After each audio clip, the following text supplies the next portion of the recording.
Hello student, good morning. देखिए आज की क्लास में हम लोग फिर से पढ़ने जा रहे हैं पॉकेट जीके यानी सामान्य ज्ञान। तो इस बुक को खोल लीजिए। खोलने के बाद आज का जो क्लास है ना 59 है, ठीक है। और पेज नंबर इस बुक में आएंगे, पेज नंबर 9 पे आ जाएंगे, बौद्ध धर्म निकालेंगे और पॉइंट जो काला काला इस तरीके से दिया हुआ है 22वां पॉइंट पे आएंगे। गिनेंगे पहले एक एक करके 22वां पॉइंट पे आ जाएंगे, ठीक है। तो चलिए हमेशा की तरह एक पहले स्टोरी सुनेंगे, उसके बाद क्या करेंगे, ऑब्जेक्टिव क्वेश्चन करेंगे, फिर खान सर की बुक देखेंगे कहाँ कहाँ समझ में आया और कहाँ कहाँ समझ में नहीं आया। चलिए देखिए, कह रहे हैं कि बगीचे की ठंडी छांव में बैठकर दादाजी और आहान चाय बिस्किट खा रहे थे। आहान कह रहा है, दादाजी ये धार्मिक जुलूस क्या होता है? मैंने आज एक किताब में पढ़ा कि बौद्ध धर्म में इसकी शुरुआत हुई थी। किस चीज़ का? देखिए इसी बात पे तो ध्यान देना है मेरे प्यारे प्यारे स्टूडेंट। इसी बात पे क्या करना है, ध्यान देने हैं। एक सेकेंड दीजिएगा हमको, थोड़ा सा इसे कनेक्ट कर लें। देखिए किस बात पे आपको ध्यान देना है, इस बात पे, धार्मिक जुलूस। अभी आपको ऑब्जेक्टिव क्वेश्चन में देखने को मिल जाएगा, ठीक है। तो ये जो धार्मिक जुलूस हैं, ये जो धार्मिक जुलूस देखिए कह रहा है, हाँ दादाजी ये धार्मिक जुलूस क्या होता है? मैंने आज कह रहा है, मैंने आज की किताब में पढ़ा कि बौद्ध धर्म में इसकी शुरुआत हुई थी। दादाजी हंसते हुए कह रहे हैं, अरे वाह तुम तो बहुत आगे निकल गए बेटे। चलो मैं तुम्हें एक छोटी सी कहानी सुनाता हूँ। बहुत समय पहले की बात है, दादाजी कह रहे हैं, भगवान बुद्ध जब ज्ञान प्राप्त कर चुके थे तब वे एक जगह बैठकर नहीं रहे। वे गांव गांव घूमते, लोगों से मिलते, उन्हें दुखों से मुक्ति का रास्ता बताते, है ना। एक दिन उनके कई अनुयायी भिक्षुगण कतार में चल रहे थे, है कि नहीं। अनुयायी मतलब भिक्षुगण जो थे कतार में लगे हुए थे, कतार में क्या रहे थे, चल रहे थे। सभी के वस्त्र एक जैसे, कटोरा हाथ में, शांत चेहरे और धीमी कदम, धीरे धीरे चल रहे थे। लोग उन्हें देखकर आश्चर्य करते, ये कौन लोग हैं, कितने शांत हैं, अनुशासित हैं और अलग दिखते हैं। दादाजी कह रहे हैं, बस आहान यही था पहला धार्मिक जुलूस। आजकल के जुलूस कैसे निकालते हैं हम लोग, पूरा डीजे उजे लगा देते हैं, पूरा धाधा जाते हैं, एकदम चिल्लाते हैं, खूब करते हैं ना जी। लेकिन बौद्ध धर्म का जो जुलूस निकला हुआ था एकदम शांत, एक जैसे कपड़े, हाथ में कटोरा, एकदम शांति से, है कि नहीं। वो था धार्मिक जुलूस, जिसका नाम क्या था, धार्मिक जुलूस। भगवान बुद्ध और उनके अनुयायियों ने जब धर्म के प्रचार के लिए ऐसे यात्रा की शुरुआत की तो धीरे धीरे परंपरा बन गई, है कि नहीं। देखिए समझिए, यहाँ पे भगवान बुद्ध और उनके अनुयायी मतलब साथी, है कि ना, उनके बात मानने वाले ने जब धर्म के प्रचार के लिए ऐसे यात्रा शुरू की, ये वाला जो यात्रा चल चल के, है कि नहीं, तो धीरे धीरे यह परंपरा बन गई। क्या बन गई? परंपरा बन गई। लोग इसे देखने आते, मार्ग में फूल बरसाते, मतलब रास्ता में फूल बरसाते। आहान कह रहा आश्चर्य से, मतलब यह शांति का जुलूस था, कोई शोर नहीं, सिर्फ ध्यान और करुणा। दादाजी कह रहे हैं गर्व से, हाँ बेटा यही बौद्ध धर्म की खासियत है, आडंबर नहीं, शांति और सच्चाई। देखिए आडंबर नहीं, क्या, शांति और सच्चाई। बुद्ध का पहला जुलूस कोई ढोल नगारे वाला नहीं था, बल्कि शांति और सीख का संदेश देने वाला था, है ना। आहान कह रहा है, दादाजी आजकल तो हर चीज़ में शोर मचता है, लेकिन बुद्ध का तरीका तो बिल्कुल अलग था।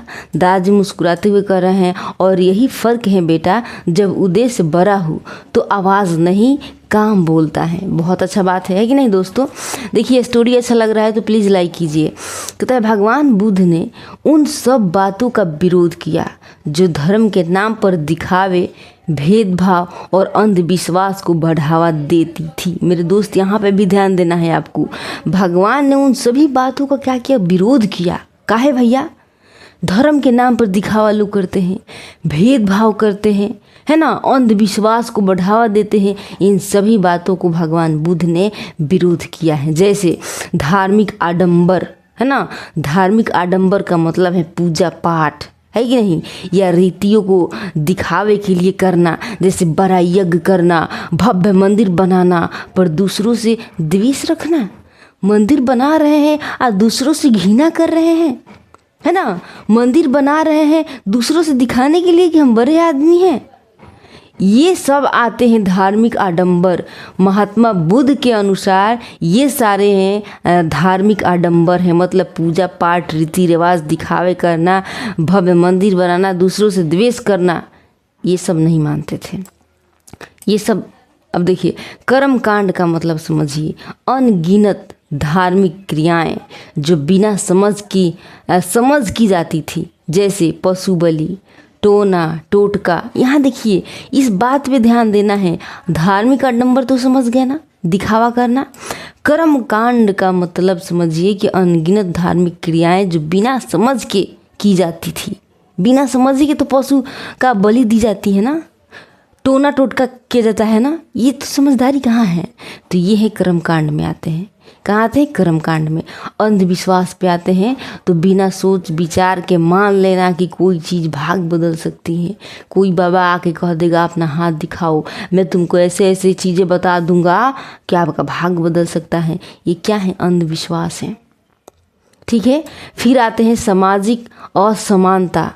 समाज में अमीर गरीब, ऊंच नीच में फर्क करना, ये क्या है? सामाजिक असमानता है। वर्ण व्यवस्था, मतलब जन्म के आधार पर किसी को ब्राह्मण और किसी को शूद्र कहना, ये क्या है? ये वर्ण व्यवस्था, मतलब जन्म से हम क्या होते हैं, हम एक अपनी जाति का, जिस जाति का माता पिता होंगे उसी जाति से क्या हमें कह दिया जाएगा कि आप ये जाति हो। इसका मतलब होता है वर्ण व्यवस्था, मतलब जन्म से आपको जाति में बांट दी जाती है कि नहीं, इसे वर्ण व्यवस्था कहते हैं। अब देखिए, बौद्ध धर्म कैसा था? सरल और सच्चा था, कोई दिखावा नहीं था, हर इंसान बराबर है, करुणा, ध्यान और नैतिक जीवन ही असली धर्म है कि नहीं। इसका निचोड़ देखें तो भगवान बुद्ध ने सिखाया कि धर्म का मतलब ये नहीं कि तुम बड़ी पूजा करो या विशेष जाति में पैदा हुए हो। धर्म का मतलब है सच्चाई से जीना, दूसरों से प्रेम करना और खुद को सुधारते रहना, है कि नहीं। आह्वान कर है दादाजी, आज किताब में एक नया शब्द पढ़ा, महायान और हीनयान। मेरे दोस्त, आप लोग भी इस पे ध्यान दीजिएगा, महायान और हीनयान पे ध्यान देना है। ठीक है। आइए, कह रहा है महायान और हीनयान को पढ़ा और उसमें लिखा था कि महायान में बोधित्व, है ना, बोधिसत्व आदर्श होता है और हीनयान में अरहत। ये दोनों क्या होते हैं? दादाजी पूछ रहा है। दादाजी हंसते हुए कह रहे हैं, बिल्कुल आसान है बेटा, दोनों ही लोग बुद्ध के कतार रास्ते पर चलते हैं, पर उनकी मंजिल और सोच थोड़ी अलग अलग होती हैं। चलो मैं तुझे दोनों की कहानी बताता हूँ। बोधिसत्व जो औरों के लिए रुकता है उसे कहता है महायान शाखा। इस बात को समझने की कोशिश करेंगे। ऑब्जेक्टिव क्वेश्चन यहाँ से पूछेगा। देखिए, आप ऑब्जेक्टिव क्वेश्चन कीजिएगा ना, तब आपको समझ में आएगा कि वाकई क्या यहाँ पे पढ़ाई चल रहा है। समझ में आया ना? तो थोड़ा समय दीजिए, समझने की कोशिश कीजिए। यहाँ पे जो स्टोरी है, स्टोरी की मज़ा उठाइए, फिर ऑब्जेक्टिव क्वेश्चन कीजिए। अगर बाय द वे आप स्टोरी सुने होंगे और कभी एग्ज़ाम होता है तो ये बेसिक चीज़ें हैं, आपको ये सारी चीज़ें याद रहती हैं। तो जब एग्ज़ाम में आप बैठोगे तो इससे रिलेटेड कोई भी क्वेश्चन आएगा ना, तो हम इसका कितना 100% गारंटी देते हैं कि आपसे कोई क्वेश्चन छूटेगा ही नहीं। समझ में आ रहा है ना? जिस लेवल पे हम पढ़ाई करवा रहे हैं उस लेवल का कोई क्वेश्चन नहीं छूटेगा। तो मुझे आपसे विनती है कि प्लीज़ आप लोग देखिए, और देखने के बाद अच्छा लगे तो कमेंट भी करना है और इस क्लास को शेयर भी करना है अच्छा लगे तो। ठीक, चलिए देखिए, कहता है बोधिसत्व जो औरों के लिए रुकता है, जिसे कहते हैं महायान शाखा। बोधिसत्व को वो होता है जिसे ज्ञान और मोक्ष मिल सकता है, लेकिन वह खुद मोक्ष नहीं लेता। क्यों? क्योंकि वह चाहता है कि पहले सब लोगों को दुखों से मुक्ति मिले, फिर मैं जाऊं। कहने का मतलब है कि एक इनार है, यहाँ पे एक इनार है, इसमें थोड़ा सा पानी है। तो ऐसे इंसान होता है जिसे क्या कहते हैं, जिसे देखिए, जिसे कहते हैं महायान, है ना, जिसे महायान कहते हैं। तो ये थोड़ा सा पानी है, तो लोग जो कतार में खड़े हुए हैं, तो ये पीछे से कतार में है और लोगों को बढ़ा रहा है, चलिए आप पानी पहले लीजिए, आप पानी पहले लीजिए, आप पानी पहले लीजिए। ठीक है, बाद में बचेगा तो हम लेंगे, ऐसे ये होते हैं महायान। महा से ही समझ लेंगे, महायान जो महान है, दूसरों के लिए क्या करता है, मोक्ष, दूसरों को मोक्ष दिलवाता है, समझ रहे हैं ना, लोगों को दुख से मुक्ति करवाता है, वो कौन होता है, महायान होता है। ठीक है, चलिए वो कहता है मैं तब तक नहीं जाऊंगा जब तक एक भी प्राणी दुखी है। आहान, आहान कह रहा है आश्चर्य से, मतलब वो अपना मोक्ष रोक कर सबकी मदद करता है, क्या बात है। फिर आइए अरहत पे, जो खुद मुक्ति पा लेता है, हीनयान शाखा होता है, हीनयान उसे कहते हैं। देखिए अरहत वो होता है जो पूरी मेहनत करके ध्यान लगाकर बुद्ध के मार्ग पर चलकर खुद मोक्ष यानी निर्वाण प्राप्त कर लेता है, उसे क्या कहते हैं, हीनयान कहते हैं। अब मान लीजिए कि यहाँ पे वही है, क्या कुआं है, इसमें थोड़ा सा पानी है और यहाँ पे लोग खड़े हुए हैं। तो ये जो लोग खड़े हैं ये जा रहे हैं पानी लाने के लिए, पूरा मेहनत से, पूरा ध्यान से, पूरा कोशिश कर कर के ये लोग जा रहे हैं। ये जाने वाले कौन हैं, ये लोग हैं हीनयान, है ना, ये लोग हैं हीनयान, जिसे अरहत भी कहते हैं। देखिए जो पूरी मेहनत करके ध्यान लगाकर बुद्ध के मार्ग पर चलकर खुद मोक्ष यानी निर्वाण प्राप्त कर लेता है, उसे हीनयान कहते हैं। देखिए वो कहता है मैंने अपने अंदर के विकार मिटा दिए, अब मैं जन्म मरण के चक्र से मुक्त हूँ। आहान सोचते हुए कह रहा है तो अरहत खुद को मुक्त करता है और बोधिसत्व सबको साथ लेकर चलता है। जी ये जो अरहत लोग हैं, अरहत ये खुद क्या करते हैं, मोक्ष प्राप्त करते हैं, है ना, खुद की दुखों से मुक्त होते हैं। और ये जो बोधिसत्व है ये क्या करते हैं, लोगों को उसके लिए उसको वहाँ पहुँचाने में मदद करते हैं कि चलो पहले आपको मुक्ति मिले। दादाजी सिर हिलाते हुए कह रहे हैं बिल्कुल सही समझा बेटा। महायान शाखा कहती हैं सबको साथ लेकर चलो और हीनयान शाखा कहती हैं खुद सुधारो, मुक्ति पाओ। ठीक है, आहान फिर कह रहा है किताब दिखाते हुए, दादाजी यहाँ लिखा है मिलिंद पन्हो ग्रंथ के लेखक नागसेन थे। इसमें यूनानी राजा मिनेंडर और नागसेन के बीच सवाल जवाब हैं। ये सब क्या है दादाजी, करा ये सब क्या है दादाजी, राजा और भिक्षु क्यों बहस कर रहे थे। देखिए यहाँ पे समझने की कोशिश कीजिए मेरे दोस्त, हम आपका भला चाहते हैं यार, यहाँ पे समझने की कोशिश कीजिए। कहता है मिलिंद पन्हो ग्रंथ, ये जो मिलिंद पन्हो ग्रंथ है ना, इसके लेखक जो हैं नागसेन थे, याद रखेंगे। मिलिंद, लोग कहता है मिली, कोई चीज़ भुला गया है तो लोग कहता है कि मिली कि नहीं मिली, है ना, तो उसी मिली से याद रखेंगे मिलिंद पन्हो, मिलिंद पन्हो। ठीक है, ये ग्रंथ है, इस ग्रंथ के लेखक हैं नागसेन। ठीक है, अब मान लीजिए किसी का कुछ भुला गया है ना, वो खोज रहा है मिली कि नहीं मिली, और जब खोज रहा है तो नागे मिल गया, है कि नहीं, खोज रहा है तो रास्ते में नागे आगे आ गया, तो इस ट्रिक से याद रखेंगे नागसेन, है ना। इसमें यूनानी राजा मिनेंडर और नागसेन के बीच सवाल जवाब हैं। आरव कह रहा है ये सब क्या है दादाजी, राजा और भिक्षु क्यों बहस कर रहे थे। दादाजी हंसते हुए कह रहे हैं बहस नहीं बेटा, वो ज्ञान की बातें कर रहे थे। चलो मैं तुम्हें इस अद्भुत स्वांत की कहानी सुनाता हूँ। बहुत समय पहले की बात है, एक यूनानी राजा मिनेंडर भारत आया था। समझिएगा यहाँ पे,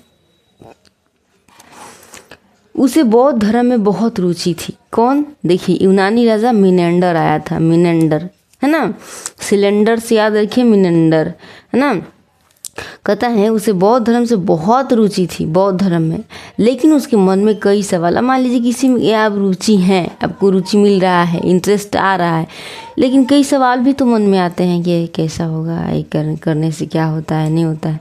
तो इसी तरीके से फिर इनके मन में सवाल था कि आत्मा क्या है, पुनर्जन्म कैसे होता है, निर्वाण का मतलब क्या है ना।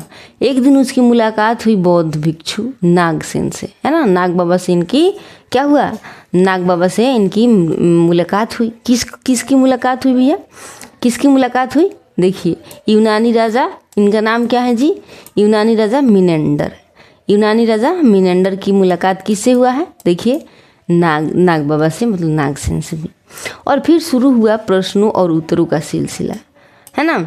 आप देखिए मिलिंद पन्हो ग्रंथ का मतलब समझिए, मिलिंद मतलब राजा मिनेंडर का नाम, पन्हो मतलब सवाल।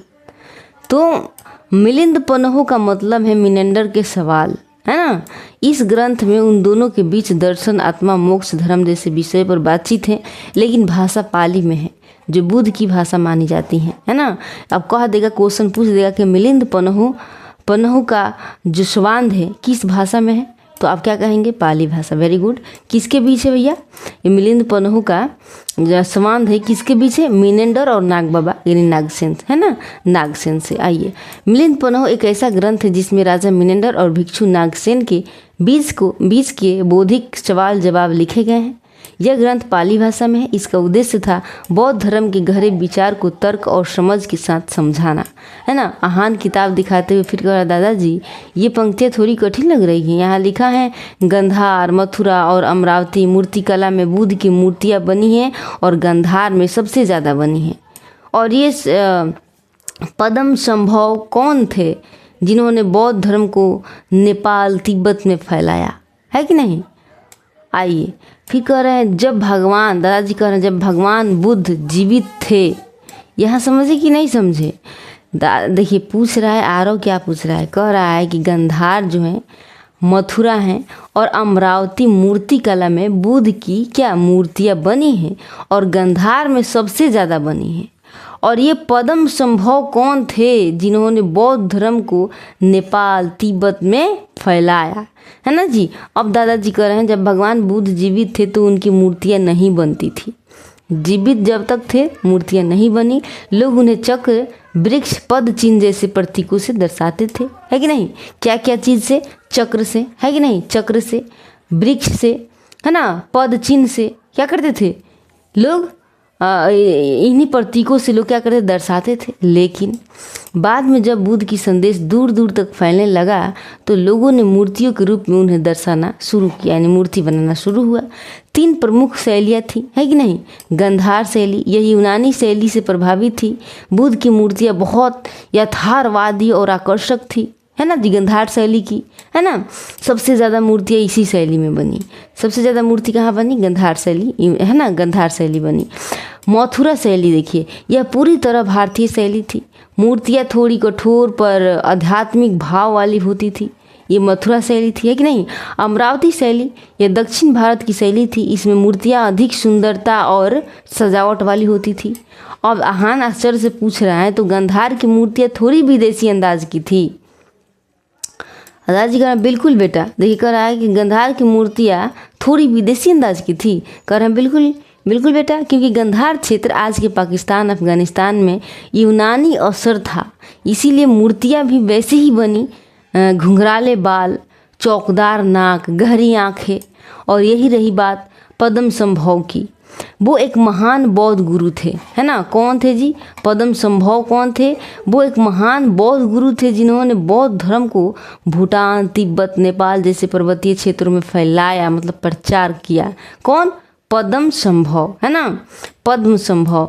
आहान का मतलब वे बौद्ध धर्म के विदेश प्रचारक थे। दादाजी के हंसते हुए, हाँ बिल्कुल, एक तरह से बौद्ध धर्म के राजदूत बन गए थे। इन्हीं के कारण हिमालय के पार भी बौद्ध के विचार की रोशनी पहुंची थी, है ना।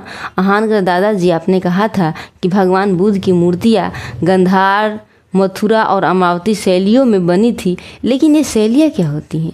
दादाजी हंसते हुए कर रहे हैं, बहुत अच्छा सवाल है आहान बेटा, अभी इनको सवाल पूछने के उस समय पूछ लेता है ही नहीं। शैली का मतलब होता है किसी चीज़ को बनाने या दिखाने का खास तरीका। आसान शब्दों में समझें, जैसे अगर तुम एक ही फूल को 3 अलग अलग तरीके से बनाओ, एक बार रंग से, एक बार रंगों से, एक बार कागज़ से, एक बार मिट्टी से, तो तीनों बार वो फूल तो है लेकिन बनाने का तरीका अलग अलग है। यही तरीका ही शैली कहलाता है। समझ गया ना, मतलब बनाने का तरीका अलग अलग। अब आइए, आहान कर रहा है वो, यानी बुद्ध की मूर्तियाँ तो एक जैसी थी लेकिन उन्हें बनाने का ढंग हर जगह अलग अलग था। दादाजी का बिल्कुल। गंधार शैली में मूर्तियाँ यूनानी ग्रीक कला से प्रभावित थी। नक्काशी बहुत बारीकी होती थी, है ना, चेहरे बहुत असली जैसे लगते थे। मथुरा शैली में मूर्तियाँ भारतीय परंपरा पर आधारित थी, ज़्यादा आध्यात्मिक और मुस्कान भरी होती थी। अमरावती शैली में पत्थरों पर खुदाई कर सुंदर दृश्य बनाए जाते थे, हल्की, कोमल और सजावटी, है ना। आहान आश्चर्य से कह रहा है वाह, मतलब मूर्तियाँ तो बुद्ध की ही हैं पर हर राज ने अपने अपने तरीकों से उन्हें बनाया। दादाजी मुस्कुराते हुए कहे, हाँ बेटा, और यही कला की खूबसूरती होती है, एक विचार कई अंदाज में। वाह। आहान कह रहा, दादाजी मैं बुद्ध के बारे में पढ़ रहा था, इसमें लिखा है कि तक्षशिला और नालंदा विश्वविद्यालय शिक्षा के बड़े केंद्र थे। मेरे दोस्त यहाँ समझने की कोशिश कीजिए, शिक्षा के बड़े केंद्र थे। तक्षशिला और नालंदा विश्वविद्यालय पूछ रहा है। फिर नीचे कुछ प्रतीक दिए गए हैं, जैसे कमल, सांड, घोड़ा, पीपल। ये सब का क्या मतलब? दादाजी कह रहे हैं तक्षशिला और नालंदा विश्वविद्यालय। दादाजी फिर कह रहे हैं कि ये दोनों प्राचीन भारत के सबसे महान शिक्षण संस्थान थे। जैसे आज हम लोग बिहार में देखें तो पटना है ना जी, खान सर का संस्था जो है, पटना तो है ही खान सर का संस्था है ना। ये दोनों करा है ना कि ये तक्षशिला जो है और नालंदा विश्वविद्यालय जो है, ये दोनों प्राचीन भारत की सबसे महान शिक्षा है ना, शिक्षण संस्थान थे। तक्षशिला पाकिस्तान में था और वहाँ कई विषय पढ़ाए जाते थे, वेद, चिकित्सा, राजनीति। ये तक्षशिला की बात है। नालंदा विश्वविद्यालय में था, कहते नालंदा बिहार में था, और बौद्ध धर्म, दर्शन, तर्कशास्त्र, व्याकरण आदि की शिक्षा दी जाती थी, है ना, नालंदा में, है कि नहीं। दुनिया भर के छात्र वहाँ पढ़ने आते थे, चीन से भी, तिब्बत से भी, श्रीलंका तक से यहाँ बिहार में लोग पढ़ने आते थे। समझिए। आहान कर, दादाजी बुद्ध भगवान की कहानी तो बहुत मज़ेदार है, लेकिन ये प्रतीक वाले चीज़ जैसे थोड़ा गड़बड़ हो रहा है समझने में। दादाजी का हंसते हुए कह रहा, अच्छा बच्चा, चलो फिर उन्हें चिन्हों को कहानी की तरह समझते हैं। कमल या सांड मतलब बुद्ध का जन्म और बचपन, है ना। कमल और सांड का प्रतीक का मतलब है कि बुद्ध का जन्म और बचपन। दादाजी देखो, कह रहे हैं दादाजी देखो, आहान जब बुद्ध का जन्म हुआ था ना, तो कहा जाता है कि कमल के फूल उनके कदमों के नीचे खिले, और सांड वो शक्ति और शुभता का प्रतीक माना गया, इसीलिए। और सांड कह रहा है, और सांड वो शक्ति और शुभता का प्रतीक माना गया, इसीलिए ये दोनों चिन्ह उनके बचपन और जन्म से जुड़े हुए हैं। एक नंबर समझ में आ गया। घोड़ा का मतलब समझिए, गृह त्याग। दादाजी कह रहे हैं, जब राजकुमार सिद्धार्थ ने अपना महल, परिवार और सुख सुविधाएं छोड़ दी थी, तब वो अपने प्रिय घोड़े यानी कंथक पर सवार होकर निकल पड़े थे, इसीलिए घोड़ा गृह त्याग यानी त्याग का प्रतीक बन गया, है ना। तो त्याग का प्रतीक क्या है? घोड़ा है। फिर आते हैं पीपल या बोधि वृक्ष, मतलब ज्ञान की प्राप्ति, है ना। दादाजी कहना, जब बुद्ध जी बोध गया में पीपल के पेड़ के नीचे बैठे थे, तो उन्होंने गहरी साधना की और फिर उन्हें ज्ञान मिल गया, इसीलिए पीपल का पेड़ जो कहलाता है बोधि वृक्ष कहलाता है। पद चिन्ह की बात करें तो मतलब निर्माण। दादाजी कहना, जब भगवान बुद्ध इस संसार से चले गए तो उनके पीछे कोई मूर्ति नहीं थी, बस उनके पद चिन्ह ही रह गए, है ना। इसीलिए पद चिन्ह का मतलब है निर्वाण यानी संसार से मुक्ति, है कि नहीं। 5वां नंबर स्तूप पे आते हैं। स्तूप मतलब मृत्यु के बाद स्मृति। दादाजी कहना, जब बुद्ध का निधन हुआ तो उनकी अस्थियां अलग अलग जगहों पर बांट दी गई और उन पर स्तूप बनवाए गए।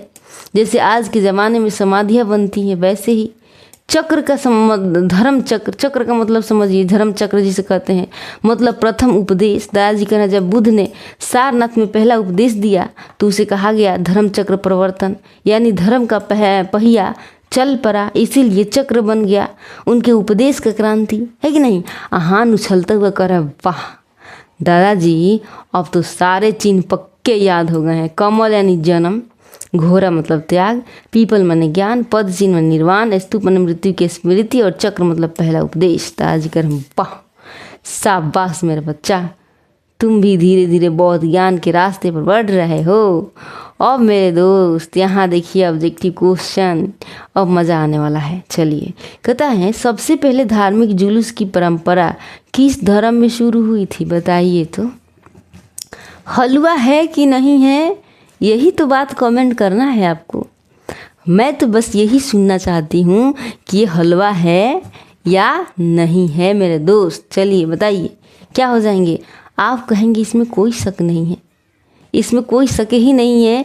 सबसे पहले धार्मिक जुलूस की परंपरा किस धर्म में शुरू हुई? तो बौद्ध धर्म में। कहते बौद्ध धर्म ने धर्म को आम लोगों तक पहुंचाने के लिए कई सरल तरीके अपनाए। इन्हीं में से एक था धार्मिक जुलूस का आयोजन, जिसमें भिक्षु अनुयायी संगठित रूप से गांव शहरों में घूमते, उपदेश देते और धर्म का प्रचार करते थे। यह परंपरा सबसे पहले बौद्ध धर्म में शुरू हुई, है कि नहीं। अब ये 1 नंबर क्वेश्चन पे कहता है भगवान बुद्ध ने निम्न में से किसका विरोध किया। बताइए, भगवान बुद्ध ने भी किसी का विरोध किया है? तो दादाजी बताए थे कि नहीं? बताइए तो। बताए थे ध्यान और साधना के विरोध किए हैं क्या? कहेंगे नहीं। तो फिर किसका किए हैं भैया? कहेंगे धार्मिक आडंबर और अंधविश्वास, है ना। इसी का तो क्या किए हैं? इसी का विरोध किए हैं कि हमको यही धार्मिक आडंबर दिखावा नहीं चाहिए, अंधविश्वास नहीं चाहिए कि लोग कहे कि आपका भाग्य बदल सकते हैं तो हम विश्वास कर लें। यही भगवान बुद्ध को पसंद नहीं था, है कि नहीं। चलिए, फिर कह रहा है कि बुद्ध ने उन परंपराओं का विरोध किया जो दिखावे और डर पर आधारित थी, जैसी कर्मकांड, झूठे व्रत, अंधविश्वास और जन्म के आधार पर ऊंच नीच। फिर आ जाएंगे 2 नंबर का आंसर करेंगे। चलिए, कहते हैं बुद्ध के अनुसार सच्चा धर्म कैसा होना चाहिए? बलिदान और हवन पर आधारित? कहेंगे नहीं। जातियों में बटा हुआ? कहेंगे नहीं। सरल और आडंबरहीन? तो कहेंगे यस। केवल ब्राह्मणों के लिए? नहीं। ये हो जाएगा अपना राइट आंसर। सरल और आडंबरहीन इसका राइट आंसर हो जाएगा, है कि नहीं। चलिए, 2 नंबर हो गया पक्का। कहते हैं कि भगवान बुद्ध ने कहा धर्म सच्चाई और आत्मिक शांति के लिए होना चाहिए। धर्म जो है, धर्म सच्चाई और आत्मिक शांति के लिए होना चाहिए, न कि दिखावे पाखंड के लिए। इसीलिए उन्होंने कहा कि धार्मिक आडंबर यानी दिखावे की ज़रूरत नहीं है। बुद्ध ने एक ऐसा धर्म सिखाया जो सरल हो, जिसमें कोई ढकोसला न हो और सभी के लिए क्या हो? सम्मान हो। Very good. आप देखिए, कह रहा है यहाँ पे, कह रहा है बुद्ध ने वर्ण व्यवस्था का विरोध क्यों किया? क्योंकि यह केवल स्त्रियों के लिए थी? नहीं। क्योंकि इसमें समाज में समानता आती थी? नहीं। क्योंकि यह भेदभाव फैलाती थी। इसका राइट आंसर क्या हो जाएंगे? 3 नंबर। तो कहेंगे यही अपना राइट आंसर है, क्योंकि यह भेदभाव क्या करती थी? फैलाती थी, इसीलिए भगवान को पसंद नहीं था। आइए, कहते हैं बुद्ध मानते थे कि सभी मनुष्य बराबर हैं, जन्म के आधार पर किसी को ऊंचा नीचा मानना गलत है कि नहीं। 4 नंबर पे आएंगे। कहता है, थोड़ा पानी पी ले, नींद आने लगी। 1 सेकेंड।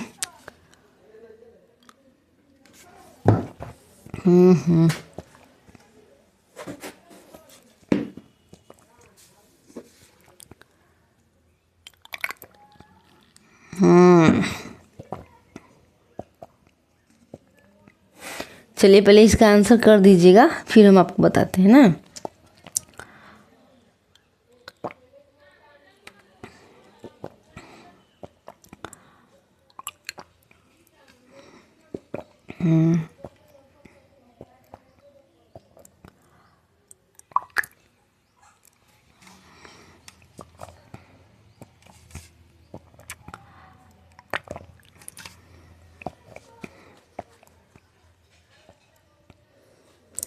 आइए।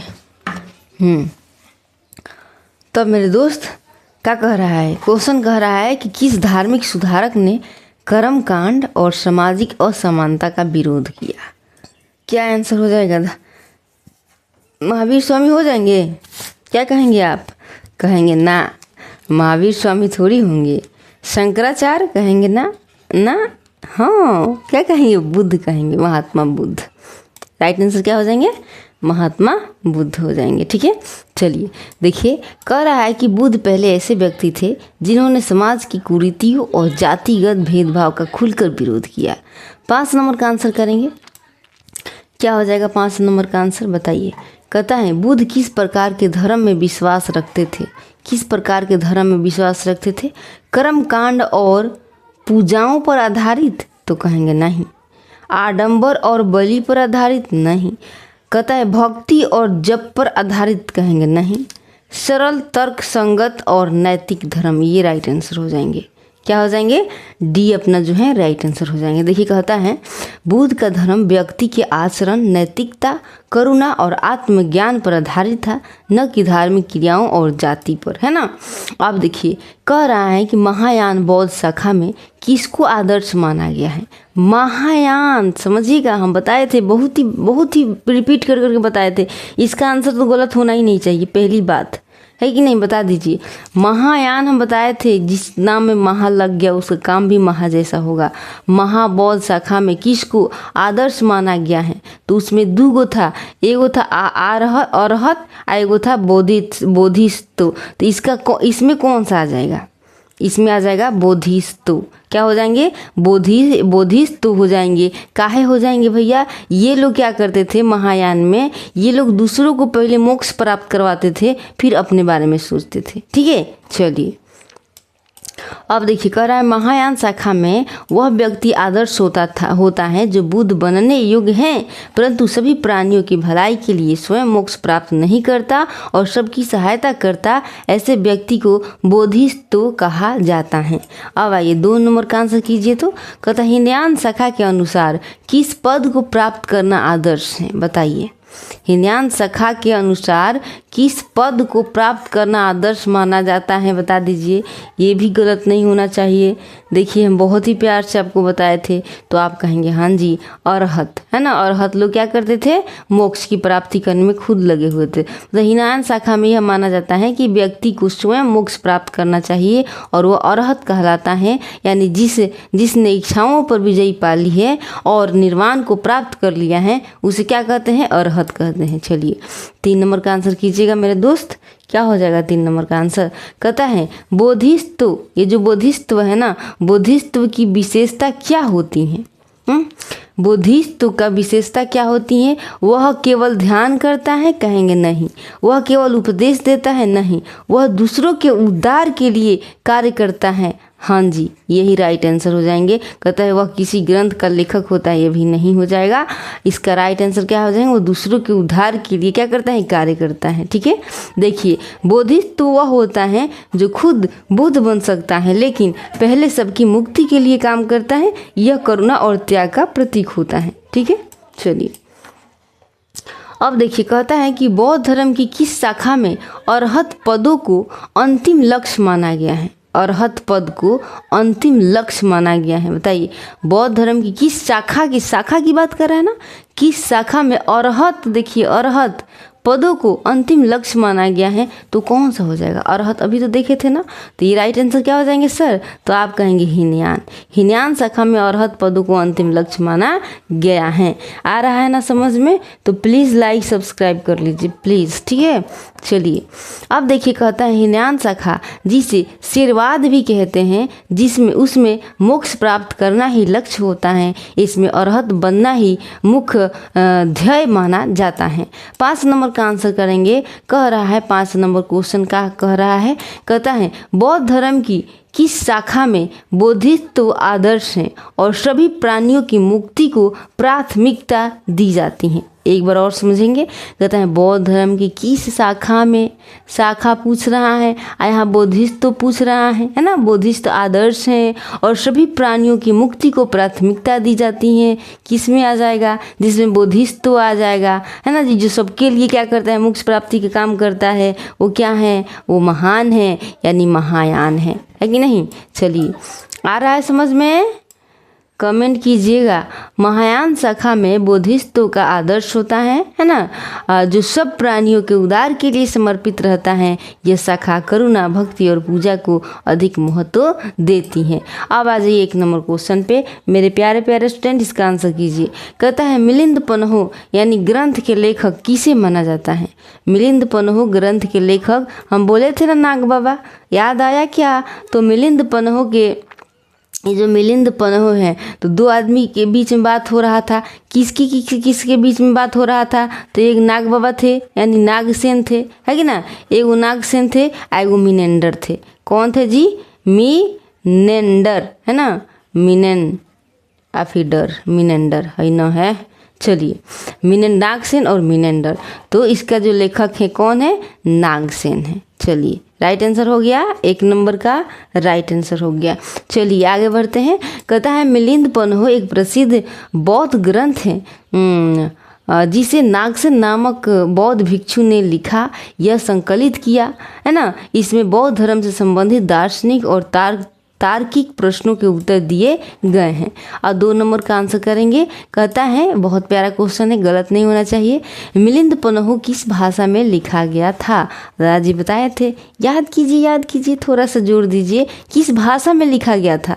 मिलिंद पन्हो जो था किस भाषा में लिखा गया था मेरे दोस्त? क्या हो जाएंगे आप? कहेंगे पाली भाषा। क्या कहेंगे? उस समय के बोलचाल वाला पाली भाषा में लिखा गया था। मिलिंद पन्हो ग्रंथ की रचना पाली भाषा में की गई थी, जो शेरवाद बौद्ध परंपरा की प्रमुख धार्मिक भाषा है। 3 नंबर का आंसर कीजिएगा, क्या हो जाएगा? तो है मिलिंद पन्हो ग्रंथ में किन 2 व्यक्तियों के बीच संवाद हैं? चलिए क्या हो जाएंगे दोस्त, इसका आंसर कीजिएगा। क्या कह रहा है? किन 2 व्यक्तियों के बीच में क्या है? संवाद है। संवाद मतलब बातचीत है। ओहो, क्या ही हम कर देते हैं माउस से। हाँ चलिए, गड़बड़ नहीं होना चाहिए। आ जाइए, क्या हो जाएंगे दोस्त? देखिए डर रहता है हमको कि कहीं इसमें क्लिक ना हो जाए। तो इसका आंसर क्या हो जाएंगे? किस 2 व्यक्तियों के बीच में? तो अभी तो बताए थे, वो नाग बाबा थे और एगो मिनेंडर था। तो इसका राइट आंसर क्या हो जाएंगे? सी हो जाएंगे। Very good. इस ग्रंथ में यूनानी शासक मिनेंडर और बौद्ध भिक्षु नागसेन के बीच बौद्ध धर्म से संबंधित गूढ़ प्रश्नों और उनके उत्तरों का क्या है? संवाद के रूप में संग्रह है। 4 नंबर का आंसर करेंगे दोस्त। कहता है यूनानी शासक मिनेंडर को किस बौद्ध ग्रंथ में उल्लेखित किया गया है? इसका आंसर क्या हो जाएंगे? फटाक से इसका आंसर कीजिएगा। 4 नंबर का आंसर क्या हो जाएंगे? एक बार समझिए। कहते यूनानी शासक जो थे कौन थे? मिनेंडर, है ना। तो मिनेंडर को किस बौद्ध ग्रंथ में उल्लेखित किया गया है? किस बौद्ध ग्रंथ में? कौन से, कहने का मतलब है कौन से ग्रंथ में, है ना। कौन से ग्रंथ में उल्लेखित किया गया है? क्या कहेंगे? मिलिंद पन्हो। वेरी गुड, बहुत चालाक हो गए हैं जी। कहता है मिलिंद पन्हो ग्रंथ में यूनानी शासक मिनेंडर और नागसेन के मध्य संवाद रूप में बौद्ध सिद्धांतों की विवेचना की गई है, जिससे यह ग्रंथ बौद्ध दर्शन का महत्वपूर्ण स्रोत बन गया है कि नहीं। 1 नंबर क्वेश्चन का आंसर कीजिएगा। देखिए जैसे जैसे क्वेश्चन बनता है ना, हम वैसे वैसे। अब मान लीजिए कि खान सर की बुक में यहाँ से लेकर यहाँ तक क्या है, कुछ लिखा हुआ है। एक ही बात को कुछ एक पॉइंट, मान लीजिए एक पॉइंट, बहुत सारी चीज़ें लिखी होती हैं, तो एक पॉइंट पे हम चलते हैं तो फिर से एक आ जाता है। अब मान लीजिए एक पॉइंट में 5 क्वेश्चन बन गया तो 5 बनाएंगे, दूसरे पॉइंट पे आएंगे तो फिर 5 क्वेश्चन, चाहे 4 क्वेश्चन, जितने क्वेश्चन बनेंगे तो वहाँ से एक स्टार्ट हो जाते हैं। आ गया समझ में अब? Very good. आइए, कहते हैं भगवान बुद्ध से संबंधित मूर्तियाँ निम्नलिखित में से किन किन शैलियों में बनाई गई थी?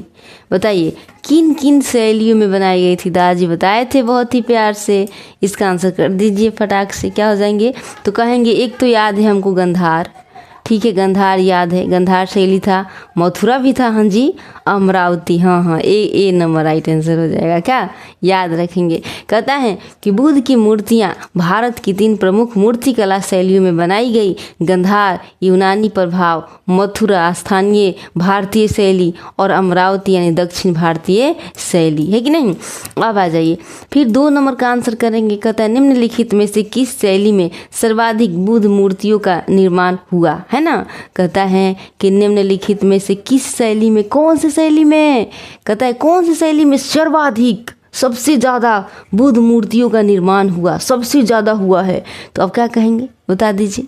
आप क्या कहेंगे? गंधार में दादाजी बताए थे। क्या बताए थे दादाजी? गंधार में बताए थे, है ना।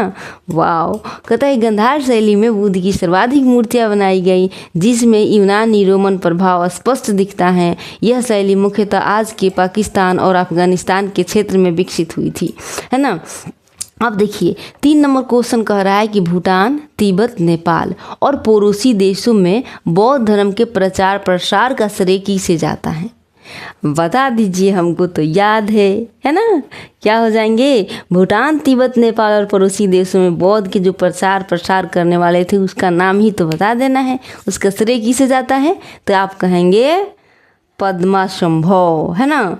पद्माशंभव, है कि नहीं? ये अपना राइट आंसर हो जाएंगे। अब देखिए कह रहा है कि पद्म संभव है। पद्म संभव एक प्रसिद्ध बौद्ध विद्वान गुरु थे जिन्होंने विशेष रूप से तिब्बत, भूटान और नेपाल में बौद्ध धर्म के प्रचार में महत्वपूर्ण भूमिका निभाई। उन्हें गुरु रिनपोछे के नाम से भी जाना जाता है। गुरु रिनपोछे, देखिए इनका ऋण है कि नहीं बताइए। इतना मेहनत से ये तिब्बत, भूटान, नेपाल, बाकी पड़ोसी देश में प्रचार करने गए, तो इनका ऋण है कि नहीं। तो इनको ऋणपोछे के नाम से भी जाना जाता है। ठीक है, याद रखेंगे। अब देखिए 1 नंबर क्वेश्चन, बहुत प्यारा क्वेश्चन आया है, एकदम दिल को छू छू के जाने वाला है कि नहीं। अब आ जाइए, कहता है कि तक्षशिला और नालंदा किस क्षेत्र में प्रसिद्ध रहे हैं। कौन से क्षेत्र में भैया। व्यापार के लिए, कहेंगे नहीं। युद्ध प्रशिक्षण के लिए, शिक्षा के केंद्र के रूप में, बौद्ध धर्म प्रचार के रूप में। बताइए, 1 नंबर का आंसर कर दीजिए आप। क्या हो जाएंगे आप, कहेंगे कि शिक्षा के जो केंद्र है ना, शिक्षा के केंद्र में है ना, शिक्षा के केंद्र के रूप में क्या है, तक्षशिला और नालंदा बहुत प्रसिद्ध रहे हुए हैं, है कि नहीं। चलिए आगे बढ़ते हैं। प्राचीन भारत में तक्षशिला, नालंदा जैसे विश्वविद्यालय ज्ञान और शिक्षा के बड़े केंद्र रहे जहाँ देश विदेश से विद्यार्थी आते थे। अब देखिए 2 नंबर क्वेश्चन, कह रहा है कमल या सांड का प्रतीक बुद्ध के जीवन की किस अवस्था से जुड़ा है। याद आया कुछ। जीवन के कौन से कलम नहीं, कमल और सांड। याद आया, याद कीजिए, याद कीजिए। आप कहेंगे जन्म और यौवन, है क्या ना। जन्म और यौवन से क्या जुड़ा है, कमल और सांड। देखिए कहना बुद्ध धर्म में कमल और सांड बुद्ध के जन्म और प्रारंभिक जीवन का प्रतीक माने जाते हैं। जन्म और यौवन, है ना। देखिए कमल और सांड का प्रतीक दादाजी बताए थे ना, याद आया कि नहीं। नहीं आया तो फिर से आप एक बार देख लीजिएगा वीडियो, फिर से ज़्यादा समय लगेगा ना समझाने में। और देखता है बुद्ध के गृह त्याग का प्रतीक क्या है। अब मान लीजिए गृह त्याग किए तो कुछ पे तो चढ़ के गए होंगे, तो उस समय क्या था भैया, घोड़ा था। आप कहेंगे घोड़ा पे भाग गए सबसे छुपा के, है ना। तो आप कहेंगे गृह त्याग का प्रतीक जो माना गया है घोड़ा माना गया है ना, घोड़ा माना गया। चलिए आगे बढ़ते हैं। सिद्धार्थ जब राजमहल छोड़कर तपस्या के मार्ग पर चले तब वे घोड़े यानी कंथक, है ना, कंथक पर सवार थे। यही गृह त्याग का प्रतीक बना, कंथक। घोड़ा का नाम था कंथक, याद रखेंगे। अब देख कहता है कि बोधि वृक्ष किस घटना से जुड़ा है। अब बताइए बोधि वृक्ष, भगवान जी को कहाँ ज्ञान मिला जी, कहाँ ज्ञान मिला, बोधि वृक्ष के नीचे। तो इसका आंसर क्या हो जाएंगे, ज्ञान प्राप्ति, है ना। बोधि वृक्ष किस घटना से जुड़ा है, तो ज्ञान प्राप्ति से जुड़ा हुआ है ना। आइए कहता है बुद्ध को बोध गया में पीपल वृक्ष के नीचे ज्ञान प्राप्त हुआ जिसे बोधि वृक्ष कहा गया, है ना। अब देखिए 2 नंबर क्वेश्चन का आंसर करेंगे। कहता है पद चिन्ह किस बात का प्रतीक है। अब जब भगवान जिंदा थे तो मूर्ति उर्ति कुछ बना था नहीं, है कि नहीं। जो पद चिन्ह उनका था वही बचा था। तो ये क्या है, ये है निर्वाण, है ना। कहता है पद चिन्ह किस बात का प्रतीक है, तो निर्वाण का प्रतीक माना जाता है।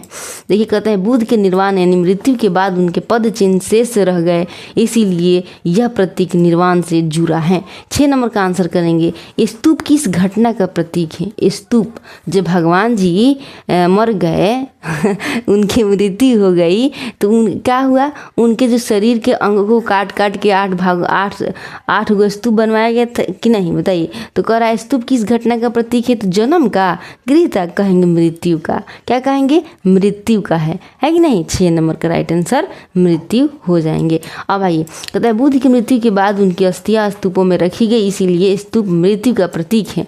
अब देखिए 7 नंबर क्वेश्चन बहुत प्यारा है। कहता है धर्म चक्र किससे जुड़ा प्रतीक है। भगवान जी के धर्म चक्र जो है किससे जुड़ा प्रतीक है, तो गृह त्याग तो होगा नहीं, है ना, ये राइट आंसर होगा नहीं। मृत्यु भी नहीं होगा, ज्ञान प्राप्त भी नहीं होगा। क्या कहेंगे, प्रथम उपदेश। तो धर्म चक्र जैसे धर्म के काम किए तो समझ जाइए कि प्रथम उपदेश। तो धर्म चक्र किससे जुड़ा प्रतीक है, तो धर्म चक्र जो है प्रथम उपदेश। कहता है सारनाथ में बुद्ध ने पहला उपदेश दिया जिसे धर्म चक्र प्रवर्तन कहा गया, इसीलिए चक्र प्रतीक है ना, इसीलिए क्या है, चक्र प्रतीक है। कहता है नालंदा विश्वविद्यालय किस धर्म विशेष रूप से जुड़ा था।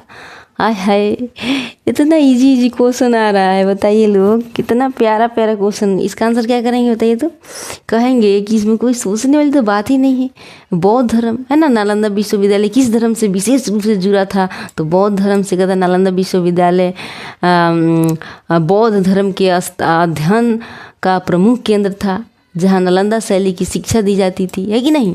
अब देखिए 9 नंबर क्वेश्चन का आंसर कीजिए। कहते निम्न में से कौन सा प्रतीक ज्ञान प्राप्ति से जुड़ा नहीं है?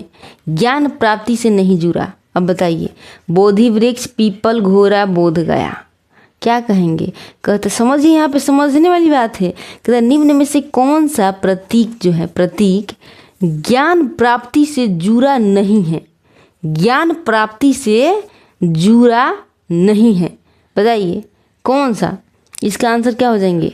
9 नंबर का आंसर क्या हो जाएंगे? ज्ञान प्राप्ति से जुड़ा नहीं है। तो देखिए, ज्ञान प्राप्ति से तो बोधि वृक्ष जुड़ा है ना, पीपल भी जुड़ा है, बोध गया भी जुड़ा है, ये सब जुड़ले हैं जी। बोधि वृक्ष जुड़ा है कि नहीं बताइए? पीपल के पेड़ के नीचे ज्ञान प्राप्त होता तो भी ज्ञान से जुड़ा है कि नहीं? बोध गया में ज्ञान मिला तो ये भी तो जुड़ा है ना। आप कहेंगे घोड़ा इसका राइट आंसर हो जाएंगे। क्या हो जाएंगे सर? तो आप कहेंगे जो घोड़ा है ना, बहुत घुमा दिया भाई। ये आइए, पता है घोड़ा बुद्ध के गृह त्याग से जुड़ा है ना कि ज्ञान प्राप्ति से। 10 नंबर का आंसर कह रहा है कि तक्षशिला विश्वविद्यालय किस वर्तमान देश में स्थित है? तक्षशिला कहाँ है? कहेंगे दादाजी तो बताए थे नेपाल पाकिस्तान ही, तो राइट आंसर पाकिस्तान ही होगा भाई, पाकिस्तान। वहाँ तक्षशिला वर्तमान में पाकिस्तान के पंजाब प्रांत में स्थित था, जो प्राचीन भारत का प्रसिद्ध शिक्षा केंद्र था, है कि नहीं? पाकिस्तान के पंजाब में। आइए अब मेरे प्यारे दोस्तों, मेरे को लगता है कि क्वेश्चन ख़त्म। तो देखिए, मेरा एक रिक्वेस्ट है। क्या है सर? एक रिक्वेस्ट है। क्या है रिक्वेस्ट? देखिए, आप लोग का काम है कि खान सर का पॉकेट जीके निकाल लीजिए। क्या निकालेंगे? पॉकेट जीके निकालेंगे और उस पे जाएंगे। आज जो हम पॉइंट शुरू क्लास में बताए थे ना, उस पॉइंट पे जाके एक एक वाक्य को मिला मिला के देखिए। ये आपका काम है, मेरा काम नहीं है। हमने अपने आप को झोंक दिया इसको समझाने के लिए, इस चैप्टर को समझाने के लिए। बस हम आपको एक होमवर्क देते हैं कि आप जाइए उस पॉइंट में, हम शुरू में बताए हैं कौन सा पॉइंट। अगर आप नहीं देखे हैं शुरू वाला तो आप देख सकते हैं। उसके बाद उस पॉइंट को खोजिए जाके खान सर के बुक में, आप मिलाइए, एक एक वाक्य, एक एक शब्द को मिलाइए, और तब आप हमको कहिए कि कहाँ समझ में नहीं आ रहा है और कहाँ समझ में आ रहा है। मेरे प्यारे दोस्तों, अगर आप पॉकेट जीके पढ़ लेते हैं तो समझिएगा कि आप 60% जो है ना, 60% जीके जीएस का काम आप कर लेंगे। 60% का खान सर तो 80% कहते हैं, है कि नहीं? 80% कहते हैं।